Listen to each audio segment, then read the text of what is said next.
अच्छा तो देखिए आज हम लोग स्टार्ट करने वाले हैं परमुटेशन का लेक्चर नंबर 11। आज हम लोग बात करेंगे परमुटेशन के लेक्चर नंबर 11 में, और आज हम लोग मेनली डिस्कस करेंगे परमुटेशन से रिलेटेड कुछ इंपॉर्टेंट क्वेश्चन की चर्चा करेंगे। तो देखिए कैसे क्वेश्चन सॉल्व होता है, क्या है नहीं है, तमाम चीजों पर आज हम डिस्कस करने वाले हैं। तो देखिए हम दो तीन क्वेश्चन शायद आपको बना दिए थे, दो तीन क्वेश्चन बनाए हुए थे, दो तीन क्वेश्चन हम लोग बना करके छोड़े हुए थे। तो आप लीजिए उसी का जो है ये क्वेश्चन नंबर एग्जाम्पल 4 आ गया हम लोगों का। फोर्थ एग्जाम्पल क्या कहता है, लिखता है find the value of m and n if find the value of m and n if m plus np2 is equal to 90 and m minus np2 is equal to 30। अब देखिए यहाँ पर एक बात करने वाले हैं, क्वेश्चन पूछ रहा है find the value of m and n। कल के क्वेश्चन में आप लोगों को ये क्वेश्चन बताया गया था, फाइंड मतलब निकालिए, वैल्यू मतलब मान, m एंड n का मान बताइए। इफ यदि m plus np2 is equal to 90 हो एंड m माइनस np2 का वैल्यू 30 हो, तो कैसे निकाल पाएंगे। चलिए पहले इसका हम लोग आइडिया लगा लेते हैं, जरा गौर कीजिएगा क्वेश्चन पर।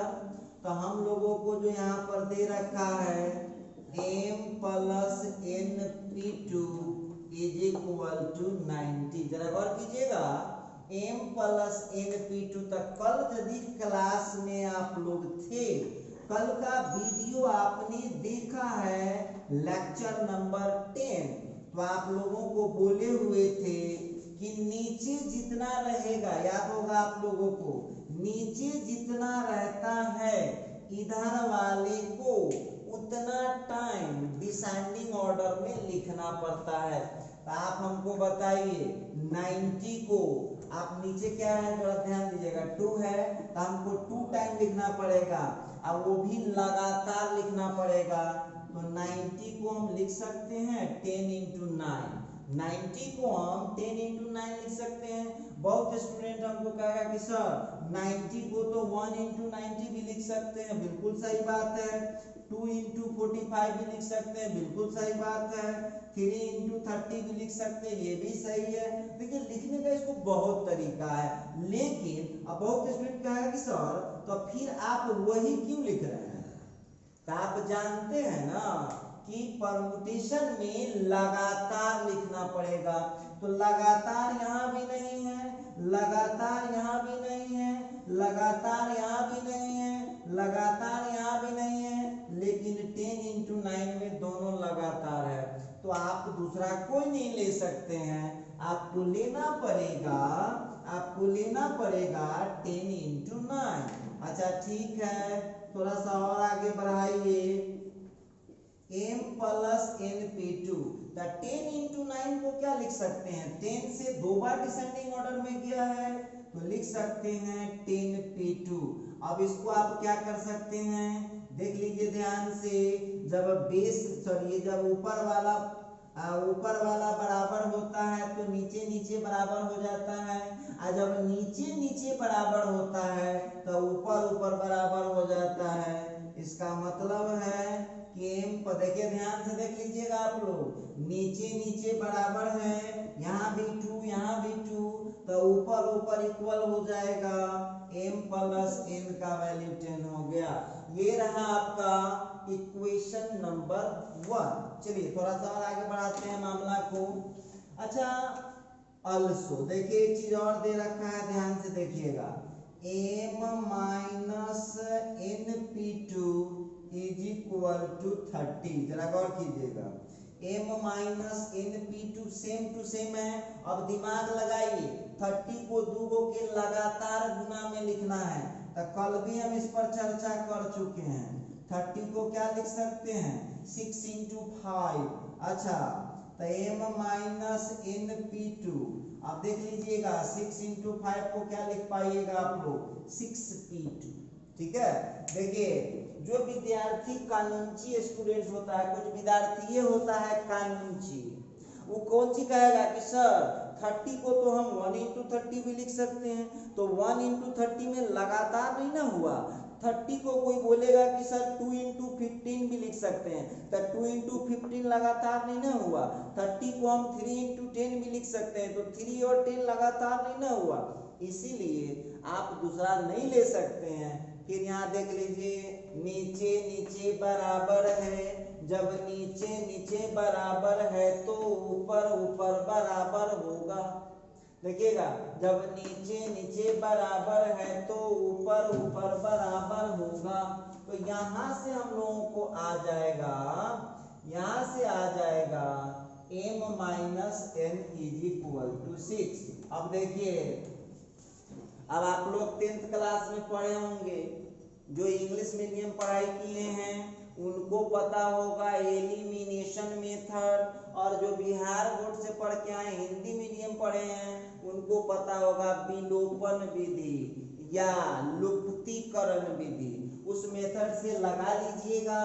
HW दे रहे, HW मतलब समझते हैं ना, घर पर आपको काम ही करना होगा। तो यहाँ पर क्या कीजिएगा, सॉल्विंग 1 और 2, 1 और 2 को जब सॉल्व कीजिएगा तो m का वैल्यू समथिंग समथिंग कुछ निकलेगा और n का वैल्यू कुछ निकलेगा, यही आपका आंसर हो जाएगा। तो आप लोग यहाँ पर इसको निकालिएगा। सब काम हम ही करेंगे, तब सीखिए कौन चीज। आप हमको, हमारा काम आपको सिखाना है और आपके बदले पढ़ना नहीं है, पढ़ना तो आप ही को है। अब यहाँ पर दोनों को सॉल्व कीजिए, mn का वैल्यू मिल गया, मामला हो गया फिनिश। चलिए, ये था क्वेश्चन नंबर 4। अब हम बात करेंगे क्वेश्चन नंबर 5 पर। अब हम बात करेंगे क्वेश्चन नंबर 5 पर। लिखता है find the value of n, find the value of n if, question है np4 by n-1 p4 = 5/3। अब बगल में लिख दिया n > 4। देखिए, डेली आप लोगों से हम एक काइंडली रिक्वेस्ट करते हैं कि पढ़ाई का वीडियो है, ये नाच तमाशा गाना का वीडियो नहीं है। इसको एकदम रिलैक्स माइंड से देखा कीजिए, एकदम अस्थिर से देखा कीजिए, एक एक बात इसको समझने का कोशिश कीजिए। टीचर वही है, तो हम सामने देखे या मोबाइल में पढ़े, उसे क्या फर्क पड़ता है। दिमाग के मेंटेलिटी को चेंज करिए आप। देखिए, आपको मजबूरी में ना पढ़ना पड़ रहा है ऑनलाइन, ऐसा थोड़ी ना है कि हम बोलते हैं कि ऑफलाइन आप नहीं पढ़िए, लेकिन मजबूरी में पढ़ रहे हैं तो आप काम चलाना क्या है, इसको बस एयरफोन लगा करके वीडियो को देखा कीजिएगा और एकदम रिलैक्स माइंड में देखिए, हुरहुराना नहीं, पढ़ाइए। चलिए क्वेश्चन को समझते हैं जरा, क्या बोलता है क्वेश्चन। क्वेश्चन बोला find the value of n का वैल्यू बताइए इफ np4/n-1 p4 = 5/3, और वहां बोला है n का वैल्यू 4 से ग्रेटर होगा। चलिए, कोई दिक्कत नहीं। अब आप लोगों का एक बहुत बड़ा गड़बड़ी है, करते क्या है, हुलबुल करके सवाल बना दिए, आप फट से जाके कहीं गलती कर लिए। तो आप क्वेश्चन बनाने के वक्त, पढ़ाई के वक्त घबराइए नहीं, हुलबुलाइए नहीं, हुलबुल्ली का चीज नहीं है। आइए पहले आइडिया दिमाग में लाइए। इसका देखिए, ध्यान दीजिएगा, यहाँ कितना है, नीचे 4 है, तो ये 4 टाइम डिसेंडिंग ऑर्डर में जाएगा। यहाँ भी नीचे 4 है, तो ये भी 4 टाइम डिसेंडिंग ऑर्डर में जाएगा। देखिए ऐसे कितना फास्ट निकल जाता है आंसर, ध्यान दीजिएगा। चलिए, अब हम इसका सॉल्यूशन कर रहे हैं। तो हमारा क्वेश्चन पहले जो दिया हुआ सो लिखेंगे वी हैव। ठीक है, वी हैव का मतलब हुआ दिया है, या हमारे पास है np4 by n-1 p4 equal to 5/3। और क्वेश्चन देख लीजिए, वो क्लियर लिखता है कि n का आंसर 4 से बड़का वाला लेना है, वो क्लियर लिख रखा है क्वेश्चन में। तो चलिए, नीचे 4 है परमुटेशन में, तब 4 है तो ऊपर वाले को 4 टाइम डिसेंडिंग ऑर्डर में चलना होगा। तब बोलिए आप लोग बच्चे हैं, कौन आएगा? भटते क्रम में नहीं लिखने आएगा, 9 के बाद 8, 8 के बाद 7, 7 के बाद 6 नहीं लिखने आएगा। अब आइए, तब आप हमको बताइए, एगो तो n खुद हुआ, n के बाद n से छोटका कौन हो जाएगा? n-1, n-2, 1 से छोटका कौन हो जाएगा? n-2 और n-2। अब याद रखिएगा, जितना नीचे होगा उतने टाइम जाना है, तो 1 टाइम 2 3 4 टाइम हो गया। अच्छा, जरा नीचे आ जाइए भाई, नीचे आइए। नीचे n-1 से स्टार्ट करना है और कितना टाइम डिसेंडिंग ऑर्डर में जाना है? 4 टाइम। तो n-1 यदि हम स्टार्ट करते हैं, n-1 से अगला कौन घट जाएगा? n-2। उससे घटाएंगे तो कितना मिलेगा? n-3। और उससे एक कम किए तो कितना मिल गया? n-4। आप जानते हैं ना, परमुटेशन में या फैक्टोरियल में एक भी बच्चा को आप छोड़ नहीं सकते हैं, क्योंकि एक भी बच्चा छूटा तो सुरक्षा चक्र टूटा। अब देखिएगा, यहाँ पर ध्यान दीजिएगा, 5/3। अब n-1 से n-1 काट दीजिए, n-2 से n-2 काट दीजिए, n-3 से n-3 काट दीजिए। अब आपके पास क्या बच रहा है? n/n-4। गौर कीजिएगा, n/n-4, इसका आंसर कितना आ गया? 5/3। अब 5/3 आया, इसका जोड़ घटाव कैलकुलेशन करके आपको यहाँ से आंसर लाना होगा। HW इसके आगे आपको खुद बनाना है, इसको सॉल्व कीजिएगा, सॉल्व हो जाएगा, इनका मान निकल जाएगा। स्टूडेंट हैं, कुछ काम अपनों कीजिए तब न सीखिएगा, ऐसे तो काम नहीं चलेगा। हम ही खाली पढ़ते पढ़ाते रहे और आप कुछ नहीं कीजिएगा तो कोई फायदा नहीं होगा आपको। तो हो जाएगा इजीली, कोना कानी गुना करके यहाँ से इनका मान निकल जाएगा, कोई प्रॉब्लम नहीं आएगा। और जिस स्टूडेंट से नहीं निकलेगा, यूट्यूब पर तुम कमेंट करोगे या नहीं तो व्हाट्सएप कीजिएगा कि सर हमको इनका मान नहीं निकला। देखिए, जो आंसर आएगा वो 4 से बड़ा होना चाहिए। चलिए आगे बढ़ाते हैं, इनका वैल्यू यहाँ पर हम लोगों को 4 आने वाला है। देखते हैं नेक्स्ट क्वेश्चन की ओर बढ़ते हैं। क्वेश्चन नंबर 6 क्या कहता है? बोलता है find the value of n if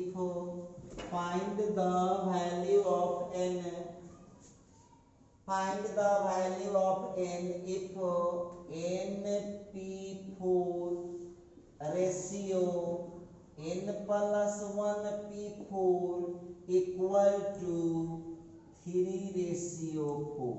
अब देखिए, अब जो क्वेश्चन नंबर 5 आप बनाए हैं, सेम वही क्वेश्चन है क्वेश्चन नंबर 6। ऐसे ही आपको बेवकूफ समझ रखा है, दोनों क्वेश्चन सेम हैं, तो आप लोगों को यहाँ पर उसी तरह से बनाना होगा। अब एक बात हमको बताइएगा, सब लोग हमको बताइए, n का जो वैल्यू यहाँ पर हम लोगों को निकालना है, तो जब हम लोग छोटे छोटे क्लास में पढ़ रहे होते हैं, 6ठा 7वां 8वां क्लास में, तब जो बीच में जो देख रहे हैं रेशियो, ये रेशियो का मतलब क्या होता है? रेशियो का मतलब होता है बट्टा। तो चलिए बट्टा लगाइए और देखिए कैसे यूं आंसर मिल जाएगा तुरंत। तो देखते हैं सॉल्यूशन इसका करके क्या है मामला। सबसे पहले तो जो दिया हुआ है उस क्वेश्चन को लिखेंगे। वी हैव, हमारा क्वेश्चन है np4 such that n+1p4 equal to हो गया है 3:4। अब हम आपसे पूछना चाहते हैं, मामला तो वही है, देखिए यहाँ नीचे क्या है? 4 है। अभी वहाँ हम क्वेश्चन समझा रहे थे, 4 होगा तो कितना बार घटते क्रम में चलेंगे? 4 बार। और यहाँ पर आप लोग देखिए कि यहाँ 4 है तो n को आपको 4 टाइम डिसेंडिंग ऑर्डर में जाना होगा। तो n को लिखिए, n के बाद घट गया तो n-1 हो जाएगा, n-1 में से फिर एक घटा दीजिए, n-2 हो जाएगा, और n-2 में से फिर 1 घटा दीजिए तो n, देखिए 4 बार हो गया, 1 2 3 4 बार। चलिए ये जो रेशियो देख रहे हैं ना, रेशियो का मतलब बट्टा होता है। अब फिर यहाँ देख लीजिएगा गौर से, तो n+1 p4 आपको फिर दिख रहा होगा, तो n+1 p4 है, तो इसका मतलब है कि घटेगा तो ये भी 4 बार, लेकिन स्टार्ट कहाँ से करेंगे, n+1 से। तो n+1 से जब स्टार्ट कीजिएगा तो n+1 से छुटका कौन होगा, 1 घटाइए तो n हो जाएगा, फिर n में से 1 घटाइए, n-1 हो गया, और फिर n-1, 4 बार से ज्यादा नहीं बढ़ सकते, नीचे कितना दिए हुआ 4। अच्छा ठीक है, इसका आ गया 3/4, कटने वाला काट दीजिए, n-1 से n-1, n-2 से n-2, और फिर n से n कट गया। अब आप देख लीजिए कि क्या आपको कुछ बच रहा है, तो हाँ बच रहा है ना, ऊपर बच रहा है n-3 और नीचे बच रहा है n+1। यहाँ जो है वो कितना हो गया, 3/4, तो 3/4 आ गया। फिर उसी तरह से जिस तरह से पीछे आप लोगों को हम बनाना सिखाए हैं, जिस तरह से आपको पीछे हम बनाना सिखाए हैं, उस तरह से आप इसको सॉल्व कीजिएगा, बड़े इजी तरीके से बन जाएगा। और सॉल्व नहीं कीजिएगा तो काम कैसे चलेगा, आपका काम क्या है, ड्यूटी भी तो यही है, सॉल्व इसको करना होगा। चलिए 6 नंबर क्वेश्चन आ गया। 7 नंबर क्वेश्चन में आता हूँ। क्वेश्चन नंबर 7 क्या कहता है, तो क्वेश्चन बोल रहा है फाइंड द वैल्यू ऑफ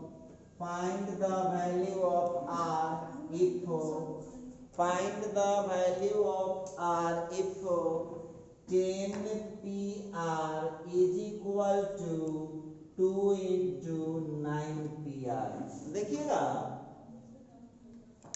हमारा जो क्वेश्चन है बोल रहा है कि ये r का वैल्यू बताइए if 10pr is equal to होगा 2 into 9pr। अब देखिए इस क्वेश्चन में हम लोगों के साथ कुछ लफड़ा होने वाला, इस क्वेश्चन में हम लोगों के साथ कुछ लफड़ा होने वाला है। कहेगा सर क्या लफड़ा होगा, होगा ना लफड़ा। सबसे पहले क्वेश्चन आप लोग यहाँ नोट कीजिए, वी है हमारा क्वेश्चन है 10pr is equal to 2 into 9pr। Clear है, 10pr is equal to 2 into 9pr। अब देखिए अब बहुत विद्यार्थी कैसे इस क्वेश्चन के जाल में फंस जाता है, कैसे आपको फंसा लेता है जाल में, जरा ध्यान दीजिएगा आप लोग। देखो ये जो क्वेश्चन नंबर 5 और 6 हम बनाए हैं, ध्यान दीजिएगा सब लोग, 5 और 6 जो हम बनाए हैं उस क्वेश्चन और इस क्वेश्चन में अंतर क्या है। तो देखिए उस क्वेश्चन में क्या था, नीचे 4 दिया हुआ था, नीचे 4 दिया हुआ था, तो हम 4 टाइम कर लिए फटाफट। तो लेकिन इसमें तो कुछ नहीं दिया हुआ है नीचे, तो आप लोगों को यहाँ पर अब फार्मूला लगाना होगा। तो बोलिए सब लोग बताइए, आप लोगों को परमुटेशन का कोई फार्मूला बताए हैं, परमुटेशन का फार्मूला आपको बताए होंगे, ऊपर वाले का फैक्टोरियल बटा ऊपर वाला माइनस नीचे वाले का फैक्टोरियल। तो इसका क्या हो जाएगा 10 फैक्टोरियल, अब बट्टा में हो जाएगा 10 माइनस r फैक्टोरियल। उधर चलिए उधर घबराइएगा नहीं, 2 into, अब 9pr को क्या लिख पाइएगा, तो 9 factorial by 9 minus r factorial. और एक बात ध्यान देना, अब यहाँ भी कलाकारी है, अपन जात को ढूंढिए कि इसमें कोई जाति का लोग है तो है ना, ये डिजिट वाला डिजिट का जाति हुआ और आर वाला आर वाले का जाति हुआ। तब फैक्टोरियल कैसे तोड़ते हैं याद होगा, फैक्टोरियल तोड़ने का तरीका क्या है, बड़का को तोड़ो छोटका को छोड़ो। पहला रूल है बड़का को तोड़ो छोटका को छोड़ो। दूसरा रूल क्या है कि जब ये बड़का को बाहर करेंगे तो छोटका जो है फैक्टोरियल के अंदर चला जाता है। तीसरी बात है कि एक भी बच्चा को छोड़ना नहीं है।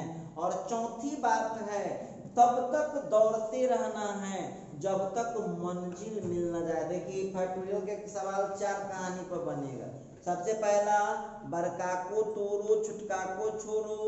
दूसरा बड़का को बाहर करेंगे तो छुटका अंदर हो जाएगा।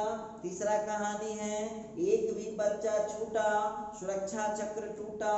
और चौथा कहानी होता है कि तब तक आपको तोड़ना पड़ेगा जब तक मंजिल मिल न जाए। अब बहुत विद्यार्थी कहा कि सर कहानी तो आप कह देते हैं, हम कैसे समझेंगे कि कहाँ क्या करना है। देखिए ध्यान दीजिएगा, मेरे एक एक बात को वॉच कीजिएगा। क्यों बोलते हैं कि पढ़ाई वाला वीडियो बहुत केयरफुल होकर देखना पड़ता है। ये नाच गाना वाला तो है नहीं जो आप कहीं ध्यान है कुछ कर लीजिएगा। देखो ध्यान दो, अब 10 बड़ा कि 9 बड़ा है, इतना तो समझ सकते हैं। 10 बड़ा होता है कि 9 बड़ा होता है, इतना तो जरूर समझ में आएगा। तो आप कह सकते हैं कि सर 10 बड़ा है, तो ठीक है। तो 10 को जब ये बाहर करेंगे, हम 10 को जब ये बाहर करेंगे तो ये 9 आ जाएगा फैक्टोरियल के अंदर। क्लियर है? तो कहिएगा सर क्या अब हो गया? तो हो ना गया, 9 लाना था, छोटका लाना पड़ता है। चलिए अब नीचे आइए। आप लोग लफड़ा कहाँ करते हैं जरा गौर कीजिएगा। 10 माइनस आर बड़ा कि 9 माइनस आर बड़ा, इसी जगह फंस जाते हैं आप लोग। 10 माइनस आर बड़ा कि 9 माइनस आर बड़ा। तो देखो यहाँ 10 में से उतना ही घट रहा है और यहाँ 9 में से घट रहा है, तो ये ना बड़ा होगा, ये छोटा होगा, ये बड़ा होगा। अब देखिए तो 10 माइनस आर को जब ये बाहर कीजिएगा तो 10 में से 1 घटाइएगा तो कितना आ जाएगा? 9 हो जाएगा। तो ये 9 माइनस आर जो है ये पहुंच जाएगा फैक्टोरियल के अंदर। अच्छा उधर चलते हैं। 2 इंटू, आपको पता है ना छोटका को छोड़ देना है, तो 9 भी छोटका था तो उसको भी आपको छोड़ देना पड़ेगा। और 9 माइनस आर फैक्टोरियल भी छोटका था तो इसको भी छोड़ देना पड़ेगा। अब 9 माइनस आर फैक्टोरियल से 9 माइनस आर फैक्टोरियल कट गया, 9 फैक्टोरियल से 9 फैक्टोरियल कट गया और 2 से 10 को हम 5 टाइम काट दिए। अब हमारे पास जितना पूंजी बचता है उसको हम लोग क्या करेंगे? नोट कर लेंगे, उसके आगे थोड़ा सा बढ़ाते हैं।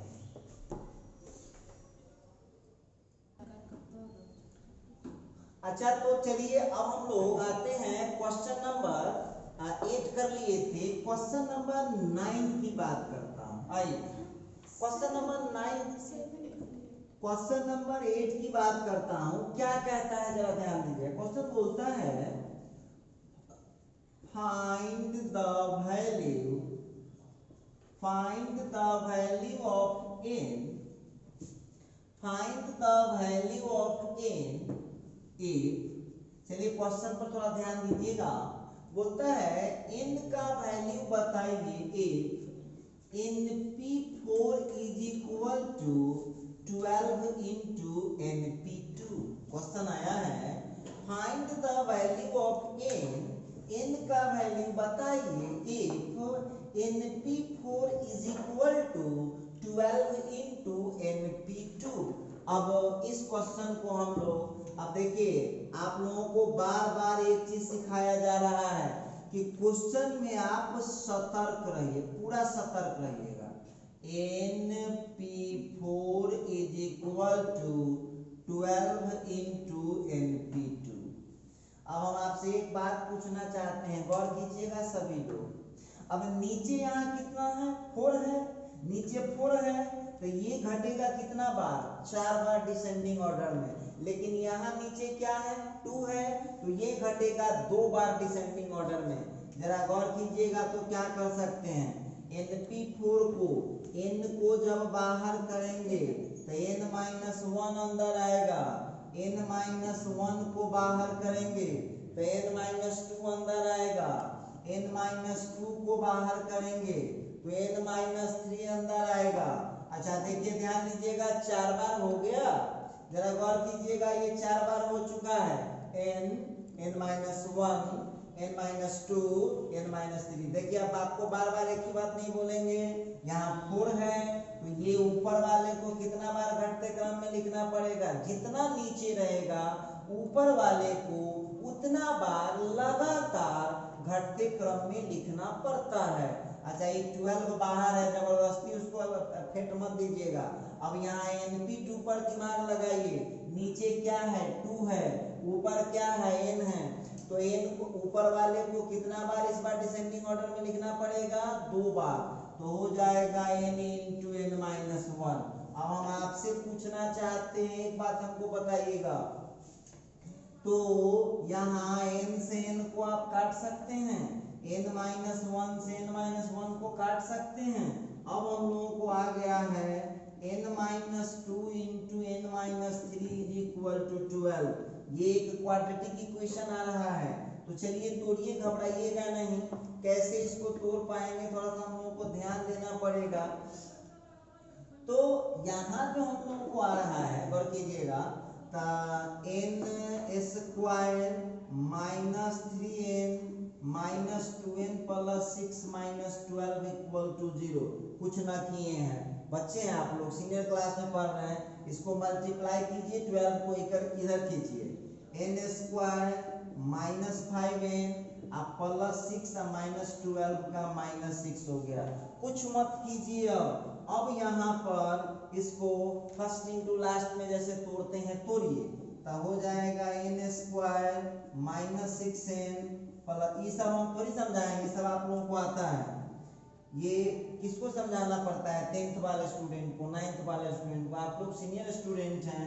तो ये हो जाएगा हम लोगों का n into n minus 6 plus 1 common किए तो n माइनस 6 इक्वल टू 0। चलिए अब थोड़ा सा इसको हम आगे बढ़ाते हैं, देख लीजिएगा तो कितना आ सकता है। तो आ गया है n माइनस 6 कॉमन कीजिए तो हो जाएगा n plus 1 is equal to 0।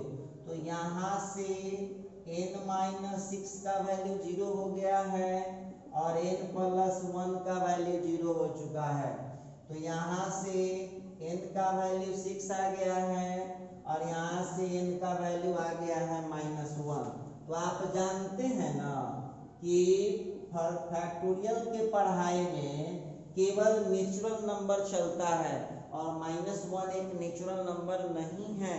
तो इसका मतलब है कि n का हम लोगों को जो आंसर आने वाला है, n का जो आंसर हम लोगों को आने वाला है वो कितना आ पाएगा।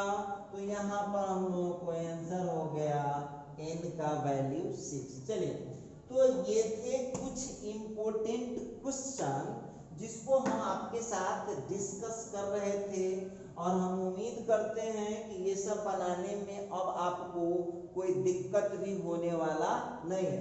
अब इसी का देखिएगा, अब सवाल यही रहेगा, क्वेश्चन यही रहता है, अब इसी को लैंग्वेज में लिख देगा। चलिए लिखिएगा, क्वेश्चन नंबर 9 पर बात करता हूँ। लिखता है in how many ways, in how many ways, देखिए क्वेश्चन वही है, झूठो के बेवकूफ बना रहा है आप लोगों को। In how many ways four things are taken at a time with order from total 10 things। आइए क्वेश्चन पूछ रहा है इन हाउ मेनी वेज, कितने तरीकों से 4 things are taken at a time with order from total 10 different things। लिख लीजिए, चलिए 10 different things। आइए अब इस क्वेश्चन को जरा समझिएगा। तो जो विद्यार्थी हिंदी मीडियम पढ़ के आया रहता है वो काफी परेशान हो जाता है कि सर बहुत भारी है। अरे भाई बहुत आसान है, बहुत आसान है।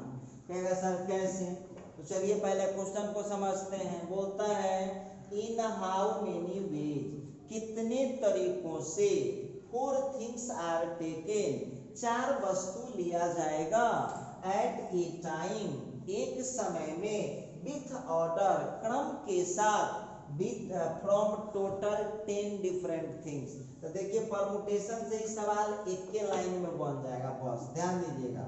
सबसे पहले तो आप बताइए टोटल कितना वस्तु है यहाँ पर। तो यहाँ पर जो आप देख रहे हैं n का वैल्यू 10 है। टोटल थिंग, टोटल कितना दिए हुआ है, 10 को दिए हुआ है। यहाँ देख लीजिएगा टोटल 10 डिफरेंट थिंग्स दिए हुआ है। अच्छा एक बात बताइएगा, लेना कितना है। तो जो टोटल दिए हुआ है वो क्या हो गया, n हो गया। जो टोटल दिए हुआ है वो n हो गया, और जितना लेना है वो कितना हो गया, जितना लेना है वो 4 हो गया। तो यहाँ पर r का वैल्यू 4 हो जाएगा, ठीक है। अब यहाँ देखिएगा total number of ways is equal to, गौर करने वाली बात होगी, टोटल नंबर ऑफ वेज, तरीकों की संख्या, बोलिए। तो NPR फॉर्मूला पढ़े हुए हैं आप, n का वैल्यू कितना है आपके पास, तो n का वैल्यू 10 है और r का वैल्यू 4 है। तो 10p4 हो गया। आगे बढ़ाइए, 10 बाहर 9 अंदर, 9 बाहर 8 हो गया। ये चारे बार ना जाइएगा, देखिए तो ऊपर 10 है और नीचे कितना है 4 है। तो 10 को कितना टाइम जाना पड़ेगा, 4 टाइम जाना पड़ेगा।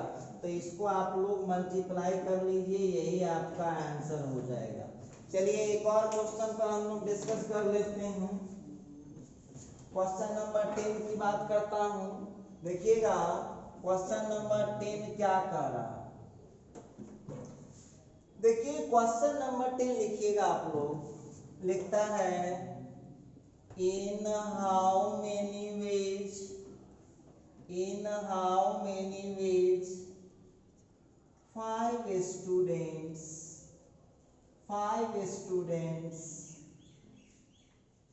line up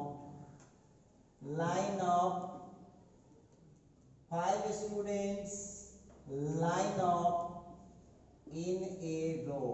अब जरा ध्यान दीजिए, देखिए स्टूडेंट सबको दिक्कत कैसे हो जाता है, जरा गौर कीजिएगा, कैसे प्रॉब्लम हो जाता है। बोलता है इन हाउ मेनी वेज, कितने तरीकों से 5 स्टूडेंट्स लाइन अप, 5 विद्यार्थी को लाइन अप, पंक्तिबद्ध कर सकते हैं, लाइन अप कर सकते हैं इन ए रो। तो सब विद्यार्थी हमारे साथ दिमाग लगाओ, इस क्वेश्चन और इस क्वेश्चन में फर्क क्या है। तो उसमें क्लियर कर दिया था, इसमें क्लियर कर दिया था कि 10 गो टोटल थिंग्स है और 4 गो लेना है। तो ये हो गया 10p4 था, कोई दिक्कत नहीं है। अच्छा एक बात बताइएगा, इसमें जो आप देख रहे हैं 5 स्टूडेंट्स है, कहता है कि 5 स्टूडेंट्स को लाइन अप करना है एक रो में, इन रो। तो आप हमको जरा बताइएगा, एक बात हमको बताइए, छोटी सी बात बताइए, 5 स्टूडेंट्स को लाइन अप करना है एक रो में। तो ये तो नहीं कह रहा है कि एक विद्यार्थी को खड़ा कीजिए, 2 विद्यार्थी को खड़ा कीजिए, 3 विद्यार्थी को खड़ा कीजिए, 4 विद्यार्थी को खड़ा कीजिए, 5 विद्यार्थी को खड़ा कीजिए। तो इसका मतलब हम बोलते हैं कि कुछ नहीं कह रहा है। तो क्या कीजिएगा, यदि आप समझदार होइएगा तो सभी को खड़ा कीजिएगा कि आधा को गलगा दीजिएगा, आधा को खड़ा कीजिएगा। तो समझदार होगा तो क्या कहेगा, ठीक है भाई सबको खड़ा कर देते। तो याद रखिएगा इस टाइप के क्वेश्चन में जब नहीं देगा कि कितने को लेना है तो क्या करिएगा, इस टाइप के क्वेश्चन में सबको ले लेंगे। तो एक बात हमको बताइएगा, तो इस क्वेश्चन को यदि हम सॉल्व करें, इस क्वेश्चन को हम सॉल्व करें तो यहाँ पर आप लोगों को देखना पड़ेगा, यहाँ n का वैल्यू भी 5 है और r का वैल्यू भी 5 है। क्यों क्यों? क्योंकि वो बोल ही नहीं रहा था, कुछ भी कुछ बोला ही नहीं है, वो सीधे कहा कि 5 आदमी को खड़ा करना है। तो भाई हम काला कोनो से दुश्मनी मोल लेने जाएंगे, सब चलाओ भाई, सब एक बार खड़ा हो जाओ। तो इसीलिए हमने, तो आप लोग ध्यान रखिएगा इस टाइप के क्वेश्चन में जब कुछ नहीं देगा तो जितने लोग खड़े, जितने लोग को इस्तेमाल करना है सबको एक बार में करेंगे। तो यहाँ पर हो जाएगा therefore total number of ways is equal to, formula तो एक ही होता है NPR, n का 5p5। अब आप लोग बताइएगा आप लोगों को एक ट्रिक सिखाए हुए थे। कौन ट्रिक था? परमुटेशन का फार्मूला, जब ऊपर नीचा बराबर हो, जब ऊपर नीचा बराबर हो, तो उसका परमुटेशन कितना बोले थे? ऊपर वाले का फैक्टोरियल होता है। तो इसका आंसर हो जाएगा 120। तो देखिए आज की वीडियो में जो है हम इसी जगह पर इस कहानी को अब समाप्त करते हैं। अब हम आपसे मिलते हैं अगले वीडियो में।